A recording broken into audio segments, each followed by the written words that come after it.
Yeah, thanks a lot for the invitation. It's been a super nice conference. So I will talk about the Ising model.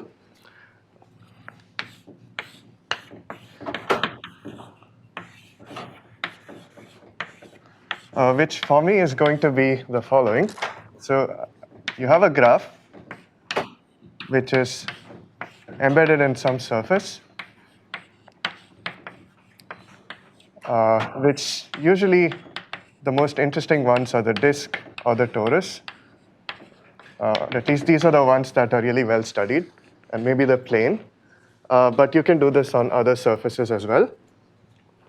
And then I also have a weight function, which assigns to every edge a number between 0 and 1. So this is the same setup as Martian's talk, except my weight function is like e to the power minus 2j, where the j was what he used. And so it's just a different way of parameterizing the same thing, except this way you avoid some scary-looking functions. And what you study in the Ising model is the spin configurations.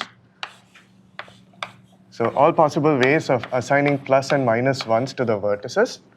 And you study these spin configurations with the following probability. So the probability of seeing any spin configuration is proportional to this formula. So for every edge, you have this expression.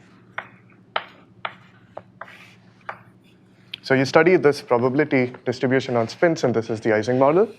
And this looks a bit strange, but all it's saying is that if you have the same spin on both sides of an edge, then you pick up the weight. And if you have different spins, then you have a 1. So since this number is between 0 and 1, this just penalizes you for having same spins. So it's an anti-ferromagnetic. Maybe. Because W is less than 1, right? You said W is less than 1. W is less than 1. It's an anti-ferromagnetic. Okay. Yeah. But I think. But maybe my signs are just off. Spins here want to miss a lie. Yeah. Anti-ferromagnetic. Yeah. So the weight should be e to the power twice j, not minus twice j.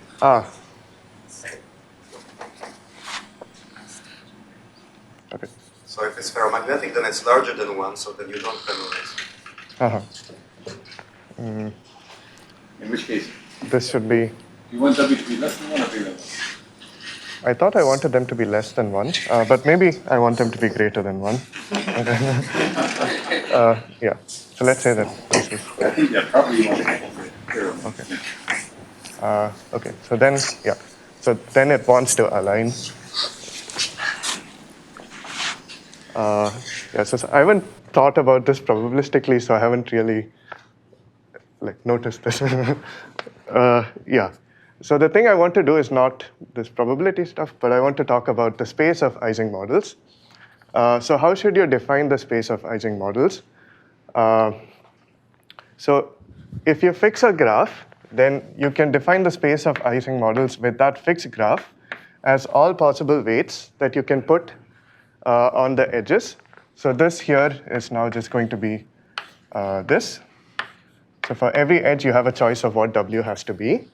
But this is not super interesting. There are some local transformations of Ising models that don't really change the models. And so you want to quotient these out. So there's two transformations that one usually looks at. The first is the Y delta move, or the star triangle move. And what this does is, if you have a region in your surface that's a disk, and you have a Y, then you can replace it with a triangle. And the weights have to transform in a specific way. So there's some formula which is like,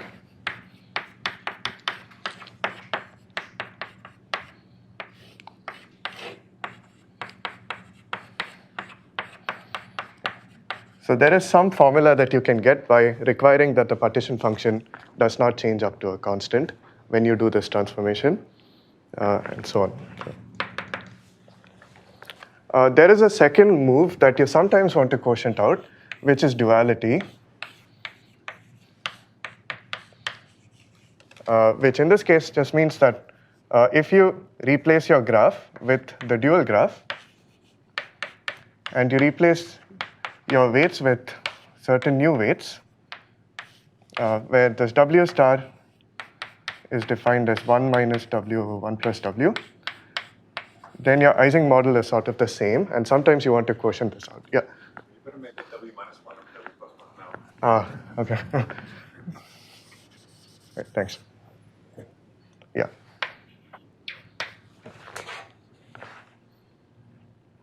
Okay. Yeah, so on the torus, it's natural to quotient this one out. On the disk, I don't think you want to do this because, yeah. Okay, so when I'm defining the space of Ising models, I want to quotient out both of these moves. So the way I'm going to define it is. So there is no reduction move? So I'm going to secretly look at only minimal graphs, but I didn't want to define minimal. Yeah, but there are some reduction moves that you sometimes have as well.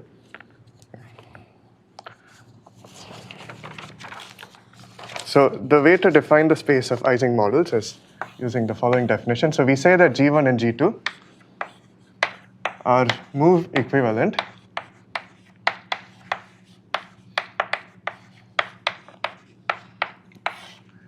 if they are connected by those two moves.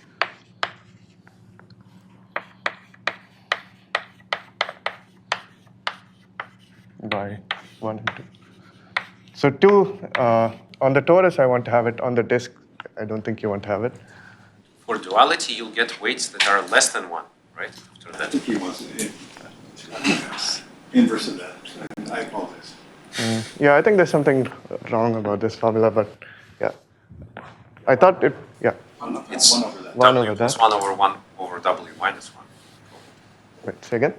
W plus 1 Uh-huh. over W minus 1. Okay. Yeah, there is some formula. It's it's not super relevant to what I will do, so I think we won't notice it. So what we want to do is take a move equivalence class of graphs. So let M be so a set of graphs that you can get from one to the other by doing these moves. And then the space of Ising models are naturally classified by these move equivalence classes. And the way I want to define this is look at all possible graphs that are in this move equivalence class, so all graphs that you can get from one to the other by doing these moves. And you identify two weights if you can get from the other by doing moves. So this is the space that I want to look at.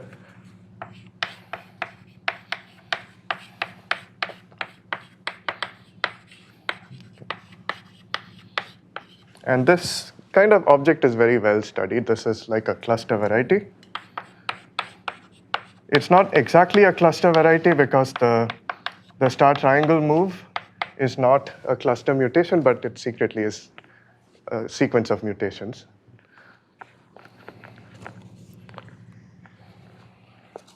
Okay, any questions about this setup? Yeah? What does the duality become under this? I think it just becomes you change colors of all the vertices. Is what I think it becomes, which I will talk about in a bit. But the cluster variables are the variables that you get when you add this in the timer model. So this is really like a subvariety in some cluster varieties. Yeah. Yeah, and that's what I'm going to say next.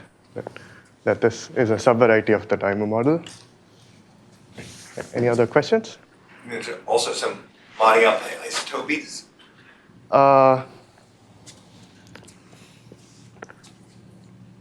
You mean here, like isotopies of the surface? That. Yeah, like there's lots of different embedding graphs. Yeah, I think you also want to mod out isotopies. I'm not sure.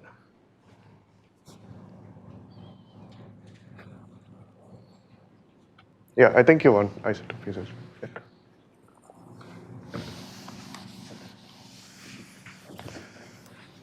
Yeah. So you can do the same thing with the dimer model. So what should be the space of dimer models? So a dimer model for me is going to be a bipartite graph.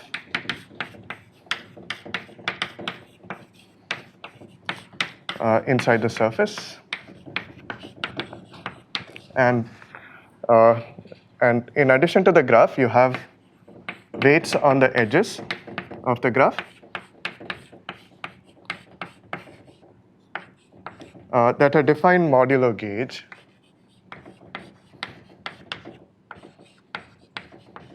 So if you want to define the space of dimer models, again, for a particular graph, you can look at all possible weights you can put on that graph modulo gauge.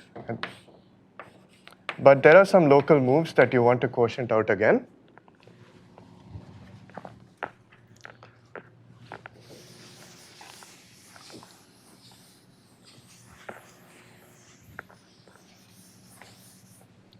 So in this case, there are two moves again. There is the spider move or urban renewal, which looks like this. So if you have a square in your graph in some region,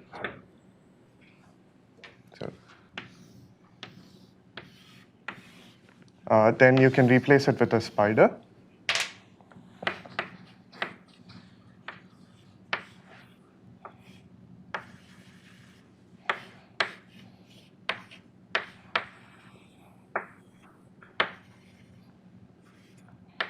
And suppose the original weights were A, B, C, D, then they transform according to this rule. So by applying gauge transformations at these vertices, you can assume that these weights are 1. And then these are given by formulas that look like this. So it's C over AC plus BD, and this one is D over AC plus BD, and so on. So it's the weight of the edge on the other side divided by AC plus BD. And there's another move which is kind of trivial, which is anytime you have a two-valent vertex in your graph, where both weights are 1, you can replace it with the thing where you contract the vertex.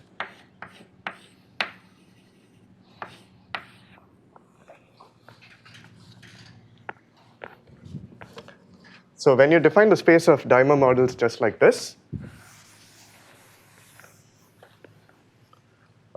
you look at a move equivalence class, and you take all graphs in this move equivalence class, take the space of weights on these graphs, and quotient out by these two moves.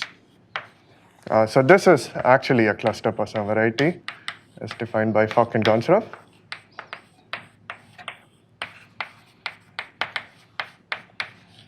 And there is a natural Poisson structure on this object, or it's the set of positive points of this cluster Poisson variety. Okay, any questions about this? Okay, and now what we want to do is embed the Ising models into dimer models. So there is a construction of Dubeda.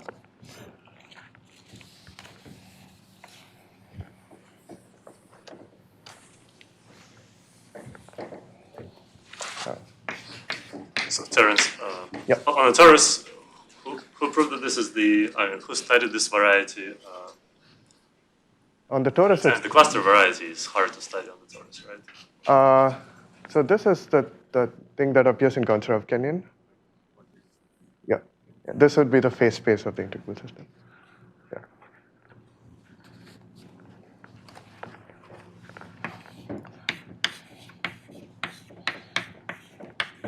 So Dubeda gives a map which embeds Ising models into dimer models. It's very similar to the Temperley bijection map that Cedric showed in the previous talk, which embeds spanning trees into dimers. And it's a local map which looks like this. So anytime you have an edge with some weight on it, what you do is you replace it with a spider.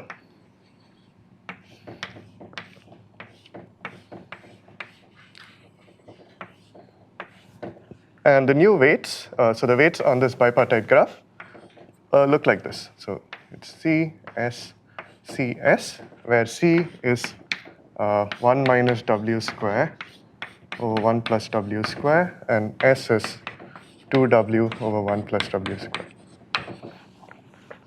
So this gives you a rule to create from any Ising model in a surface, a bipartite graph in a surface, with some weights. So if this original graph is called G, then this graph is what Galash and Pilyavsky represent with a square, because you're replacing each edge with a square. And so you get from this Ising model a dimer model. And so this gives you an embedding of the space of Ising models in G into the space of dimer models in this G square. And this map is actually compatible with both moves and duality. Terrence, I don't understand. Yeah. What do you mean replace the left by the right? The connectivity. The right one has 4 points, the left one has 2. No, so imagine that this is a disk, or look at every edge in the graph and replace that edge with this picture here. So if you have a nearby edge, say over here, then you would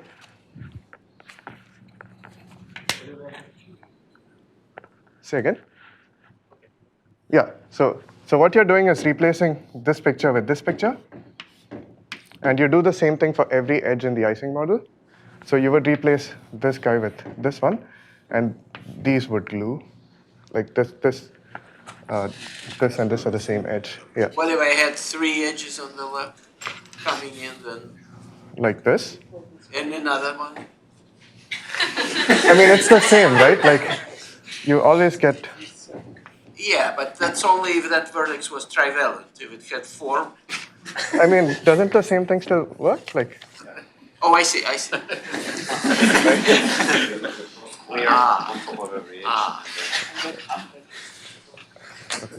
Yeah. Okay. Got it. Yeah. Took a while, but I understood. Yeah. So I guess I mean like I replace that disk with this disk and do it for every edge.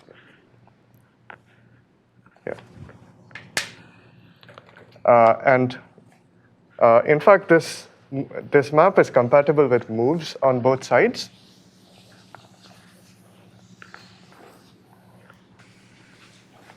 Does it play a role that that's parametrization of a circle? Parameterization. This is like tangent of the half angle parametrization. You know, C, when W changes, CS rotates around the unit circle.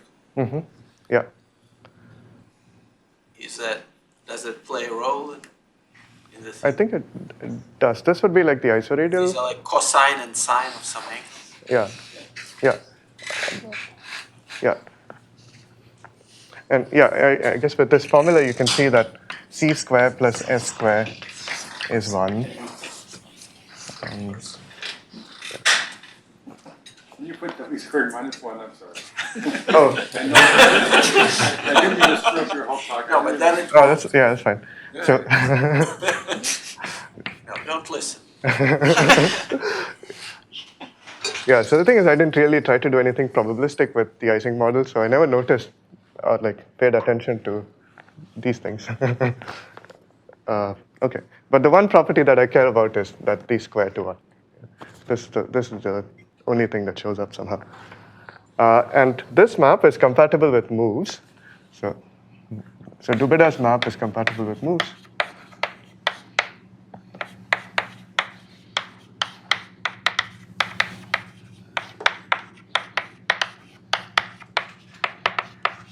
So this is due to Kenyon p-mantle. So what this means is that if you start with an Ising model on a graph, apply a star triangle move, then you get an Ising model on a new graph, and you can apply Dubeda's embedding to both of them. So, what this means is that there exists some sequence of moves on the dimer model, some sequence of these spider moves and deletion contraction moves, like 6 of them or something, that realizes the y delta move. And so the space of Ising models, once you quotient out these moves, embeds into the space of dimer models once you quotient out the moves. And the question that I would like to answer is, once you do this, you can think of your Ising model as giving you some subvariety in the dimer model. Like, what subvariety is it? Can you characterize which points in the space X arises from the Ising model?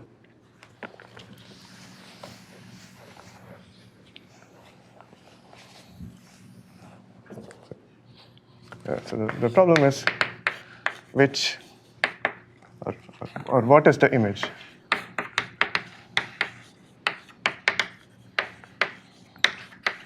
Of I in X.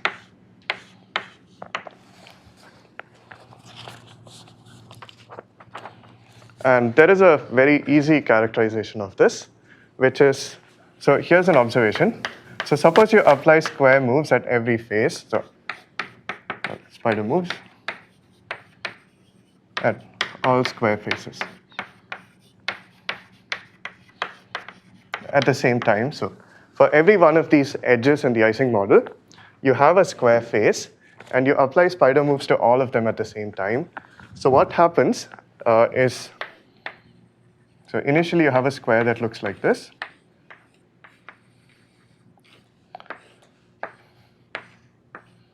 And then you apply a spider move.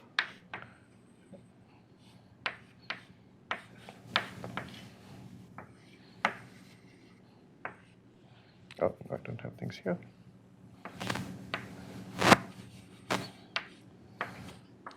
And you get this picture over here. But then there is going to be another black vertex on the other side with which you can contract this edge. So you can imagine that these things go away. So I only have, from this square, or from this spider, I get this one. And the rules for transforming these weights say that you have to take the weight on the other side and divide by, in this case, c squared plus s squared, which is 1. So once you do the spider move, you still get the same weights that you used to have. So the only thing that changes when you do spider moves at all the square faces at the same time is that the colors of all the vertices get flipped, but all the weights remain exactly the same as what they used to be. Is there an assumption on the graph that there's enough squares or something? So since it's coming from the Ising model, every edge is a square, and I'm doing moves at every edge. And so that's the first result. So this is a very easy result. So like in Sergey's talk, this is not the hard thing. And I think it's also known to people, like at least Nicholas knew about this fact, which is that this characterizes the Ising subvariety. So something is from the Ising model if and only if it has this property that doing spider moves at all squares is the same thing as changing colors.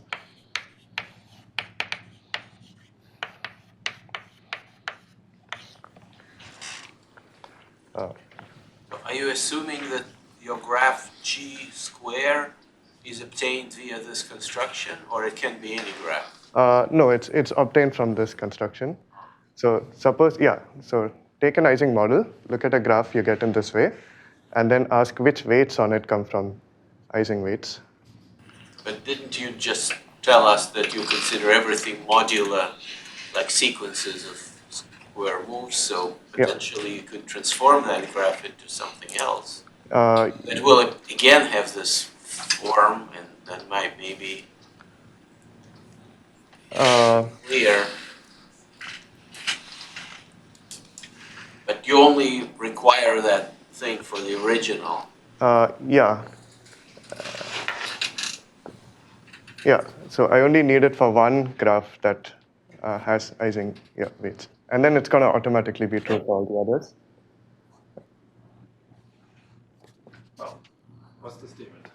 Read the statement. So my statement is, so suppose I start with an Ising model, and I do Dubed's construction, and I get this graph. Then which weights on this graph come from this side.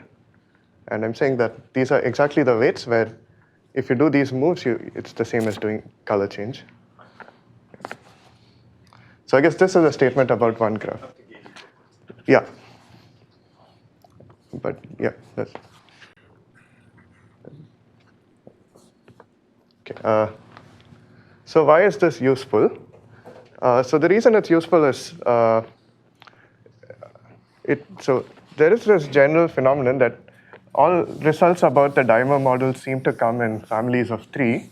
So anytime you have a result about the dimer model, you also have results about spanning trees and Ising models.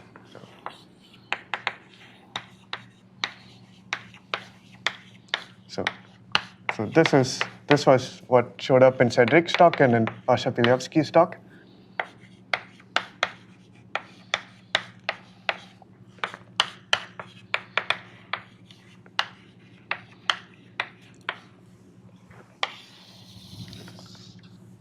So each of these comes with a canonical way to embed into dimers. So each of these is like a sub-model of dimers. And so anytime you have a result about the dimer model, you can ask the following question: if I restrict to electrical networks or to the Ising model, what do I get? And usually the answer is something pretty interesting. So an example of this was what was in Cedric's talk. So you had this Fox story in the dimer model, and if you ask the same thing for electrical networks, you get interesting things like the prim variety. So just to give some examples of things like this. So if you study the dimer model in a disk, then you get Posnikov's theory of the positive Grassmannian. And if you study the same thing for electrical networks, then you get a positive Lagrangian Grassmannian. This is the one that Thomas Lamb studied. And if you study it for the Ising model, then you get a positive orthogonal Grassmannian. So each of these is a subset of this, but they are each interesting by themselves. And this is the one from Galashin-Pilyavsky. So similarly, if you take the cluster algebra associated to a dimer model in a disk, then you get the coordinate ring of the Grassmannian again, or open positoroid varieties in the Grassmannian. And you can ask the same thing for electrical networks, and you get the coordinate ring of some open orthogonal Grassmannian. This is the one from Henrique Speyer. This is what comes from the cube recurrence. And if you study it in the Ising model, you get something in a Lagrangian Grassmannian. This is what was in Kenyon P. Mantle. So it looks like all these results come in families of 3. So another one is that people here like is T-embeddings. If you look at electrical networks, you get harmonic embeddings.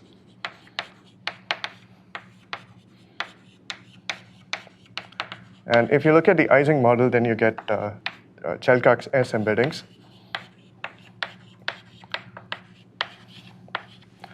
And for each of these stories, if you use this theorem, it lets you prove it pretty quickly, because in all of these stories, mutation is something very natural and well understood.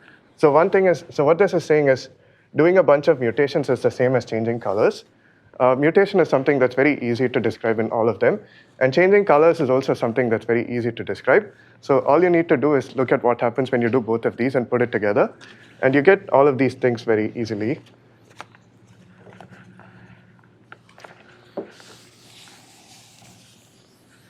Just to give one example, so let's look at how do you get the orthogonal Grassmannian.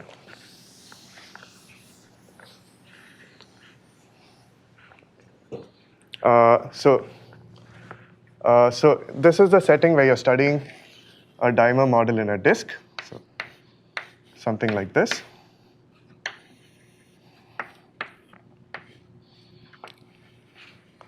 And what you do is, so you have a bunch of boundary vertices, and you look at almost perfect matchings indexed by some of these boundary vertices, and they give you Plucker coordinates for a point in the Grassmannian.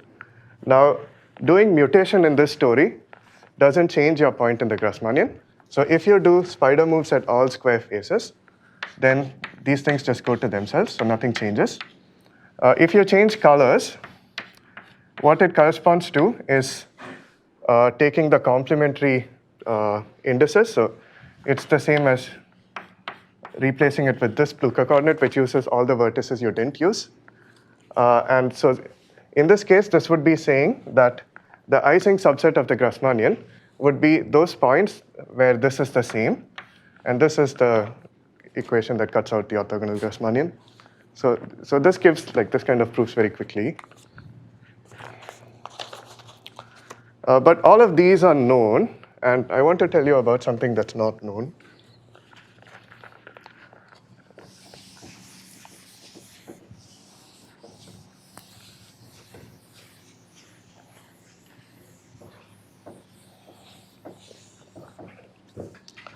Which is the cluster integrable system and the spectral transform, which we saw in the previous two talks.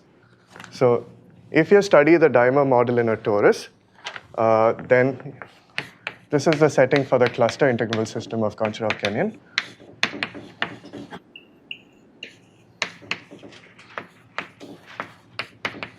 And the question is, what do you get for electrical networks and for Ising models? And so I don't know the answer to these, but I know something about it. So there is this construction called the spectral transform.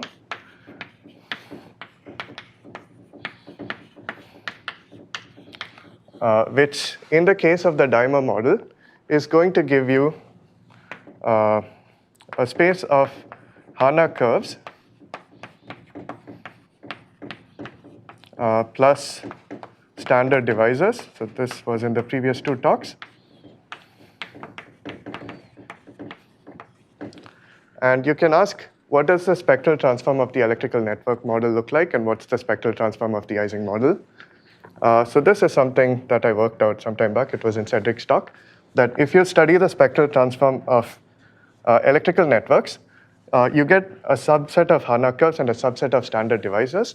And the subset of Harnack curves you get is ones that have a symmetry under changing ZW to 1 over Z, 1 over W. And they always have a node. So symmetric nodal Harnack curves, plus standard divisors that live in the prim variety.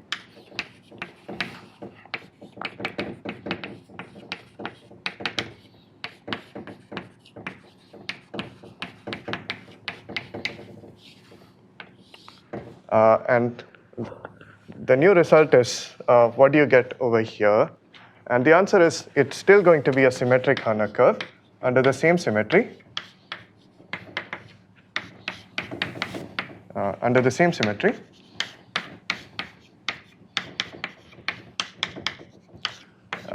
Plus, the rest is still the same, standard divisors in prim varieties.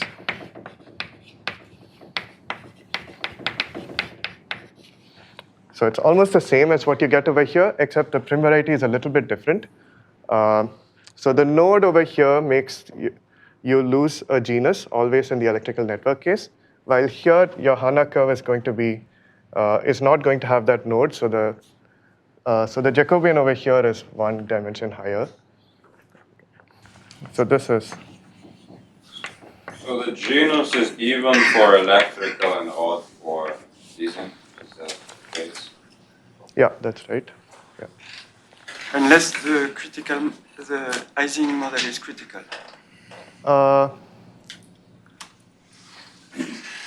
Wait, so the question, is the Ising model critical here? So yeah, so if the Ising model is critical, I think that you get a nodal curve. Oh yeah, that's right. So yeah, so maybe I should draw another picture.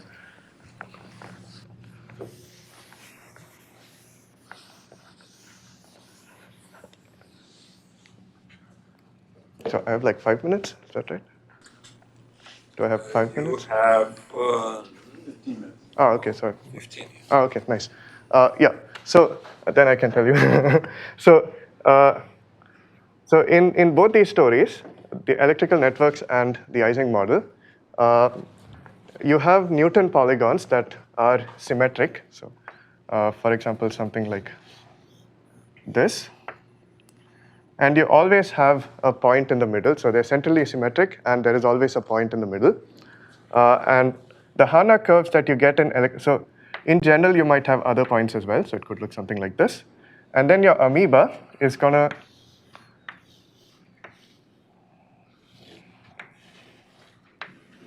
have this, and it's going to have a hole for an oval for every one of these points. So a generic amoeba is going to look like that. In the case of electrical networks, this guy is always degenerate. So there is a central point, and the oval that corresponds to it is always a node. It's always pinched to a node. And so you lose one genus, and so you only get even genus things. In the Ising model, the Newton polygons are exactly the same. The combinatorics is just the same, except this guy is usually not degenerate. But if you're critical, then it's degenerate, and then it looks the same as what you get for electrical networks. So that's what Cedric said. Yeah, but Cedric and maybe other people have been studying the massive Laplacian, where this central oval is not degenerated to a node. And then I think the spectral curves you get are exactly the same as for the Ising model. But the prim varieties are slightly different in the sense that they all sit inside the Jacobian, but they are going to be different translates of a prim variety in the same Jacobian. So the prim variety here is not really the same as the one over here. It's a different translate of the same thing.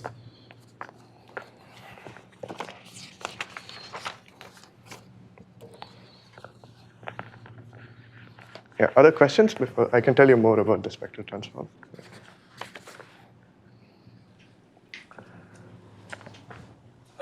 Yeah. So, but you are saying that in principle, if you allow degenerations, then it's possible for one curve to correspond to both. Yeah, that's One right. would think that the genus always goes down by 2 instead of going down by 1, and then it's just even and odd, and they don't intersect. Because, I mean, okay, suppose you have a node, then you would have a node at a symmetric position, you would go down by 2. The only thing is the when the node is at a fixed point, but I don't know if that... Right, so there must be some choice of weights in the Ising model where only the central node degenerates. Right, that's the only one that doesn't come with a pair. And then I think that's going to be exactly electrical networks. That's the critical temperature. Yeah, okay, yeah. Yeah. And in the isoradial case where everything is degenerate, then again they're the same. Wait, so are you saying that the electrical thing is a subvariety of the Ising? No, but I think I'm saying that there should be some bijection between critical Ising models and electrical networks, but not a canonical one because, right, so somehow they live in different prim varieties and they have to choose how to translate one prim variety to the other one, and there is no canonical choice. So it's because if your curve degenerates, if it has a node, there is 2 different ways the line bundle can behave at that node. It's either kind of splits into 2 things or remains the same. So I think it will still be different in those 2 cases. And also, so a related question, in the disk, they bought the electrical and the Ising have dimension n choose 2. So what happens in the torus, there is no correspondence like this, right? There is no same dimension for like... I think the dimension is more for the Ising than the electrical network one, by maybe 2 or something like this, 1 or 2, maybe 1. Yeah. Just to clarify, these results hold in any genus? Yeah, this holds in full generality. So you start with any class of minimal Ising models in the torus, and this is true. And the electric result is also in any genus? In any genus. Yeah. The electrical result is the one that was in Cedric's talk, like the one he mentioned. Yeah.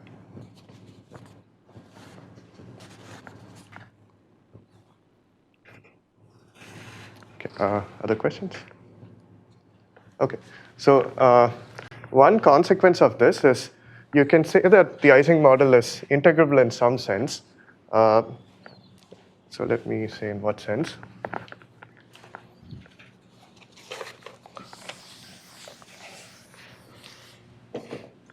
So in the case of the Dimer model, Gonstrav and Kenyon have this construction of an integrable system. And what the spectral transform does is whenever you have an integrable system, you expect to make or find new coordinates where the dynamics becomes linear. And the spectral transform gives you these new coordinates. So you can think of the spectral transform as giving you this kind of picture where you have a base which parameterizes your spectral curves. And over each spectral curve, you have all points with the same spectral curve, which form some kind of torus. And if this is your spectral curve, so some spectral curve C, then the torus associated to this would be the Jacobian of that curve. Or so if you restrict to real points, then it's going to be some component of the real Jacobian. So your space has this kind of fibration into a bunch of tori. Sometimes they can be smaller dimensional tori. And so an integrable system is something that looks like this, where these tori are Lagrangian with respect to some Poisson structure. And you have some dynamics in the Gonchar-Kenyon system which come from doing these moves. So these are discrete dynamics. So what you do is you start with a bipartite graph, and you apply a sequence of moves that brings you back to the same graph that you started with. So in the torus, there are non-trivial sequences of such moves that you can do. In the disk, you don't, but here, there are non-trivial moves that would take your graph to itself, but change the weights. And so this gives you a dynamical system, which is integrable in the following sense, that if you start with a point in your phase space, so maybe somewhere over here, and you apply these moves, the spectral curve has coefficients that are dimer partition functions, and so they're automatically preserved under all these moves.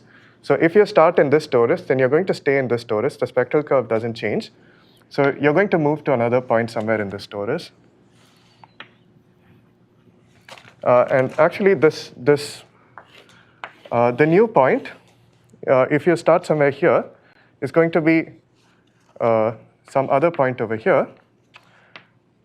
But in fact, all points move in the same way. So there is some vector which is associated to the sequence of moves you did, such that if you start with some point on the torus and you did these moves, they all get translated by the same vector. So this dynamical system becomes linear motion on this torus.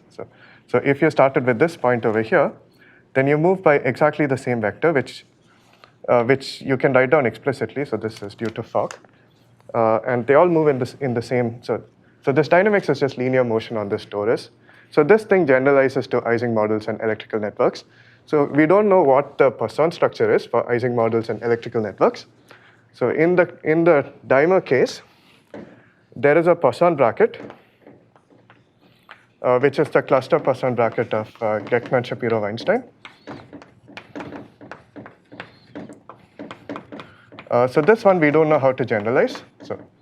But this is an interesting open question. What should be is there a Poisson structure for electrical networks and the Ising model such that the star triangle move is Poisson? So that thing we don't know how to generalize, but this story generalizes. So in the Ising case or the electrical network case, you have some subset of spectral curves, some subset of dimer spectral curves, and you have the prim variety which sits inside the Jacobian. So you have some subset of the Jacobian. And now you can do the same thing. So you start with an Ising model, do a bunch of star triangle moves that bring you back to the same Ising model, the same graph that you started out with. There are sequences of moves that would change the Ising weights as you did this. And you can ask what happens to this under the spectral transform. And the same thing is true, basically because of Fock's result, that inside this Jacobian, you have the prim variety.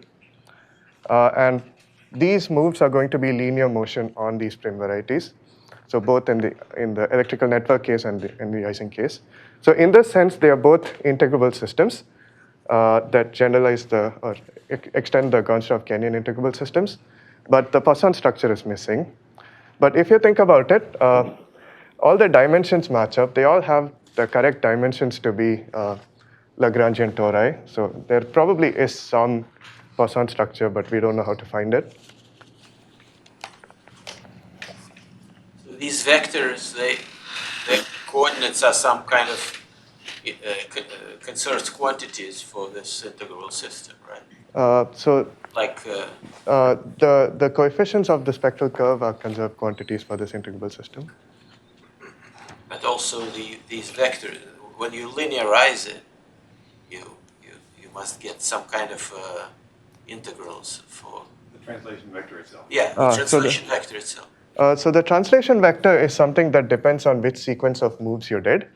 So for every sequence of moves that you can do to get your graph back to itself, there is some translation vector, but that's not a conserved quantity. It's actually determined by the curve. It's a certain linear combinations of points at infinity of your spectral curve. that's So right. it's discrete data. Yeah. I mean, it will be conserved along that particular line. So, but yeah, but it depends. For any Yeah. point in the torus, you get the same vector. Yeah, that's true. Just the vector is quantity. Right, but I want to think of the quantity as being conserved when I move by this vector. So,